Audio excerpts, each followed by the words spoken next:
तो कौन आपण मैंने कांकड़ तरकारी ट्राए कले जदि करना निहाती थरे घरे ट्राए करूँ सीजन आसीगला। तो मुझे प्रस्तुत करी कांकड़ आ आलूर गोटे कषा। तो कांकड़ आ आलू को लंबा लंबा पीस करके काटी नहीं ता सहित मसला बिलाती कटा पियाज कटा आउ अदा रसुण कंचा लंका ये कही रखा चाहे अदा रसुण तापर आमर जो जीरा से गोटे मुझे बाटण प्रस्तुत करनी कटा जाइथिला पियाज आ टमाटो को देकी आमे कषिबा। तो कड़े किछि तेल देदबा किछि पंचफुटण दबा तापर आमर जो कटा जाइके रखा जाइथिला कांकड़ आ आलू को देकी भाजी दबा टिके चई लगे भाजी नबा। तापर सही तेल रे किछि तेजपत्र कंचा लंका आउ कटा जाई रखा जाइथिबा पियाज को देकी भाजी नबा।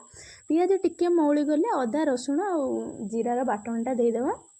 तो देखिपे बहुत कम क्वांटिटी रे सबकि नहीं सहित कटा जाइथिबा पियाज ताकू देकी भल भाव में कषि नबा। ता सहित आपण विभिन्न प्रकार पाउडर ऐड करि परिबे पानी किछि देदेबे सिझिबा पई बिलातीटा।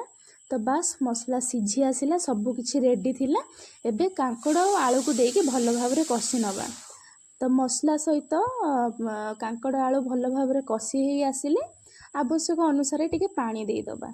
तो बास मसला पानी फुटी आसिले आमर ये रेडी थिला कांकड़ आलूर कषा। तो भिडियोटी आपण मानकु केमिति लागला निहाती थारे कमेंट बॉक्स माध्यम रे जणाइबे।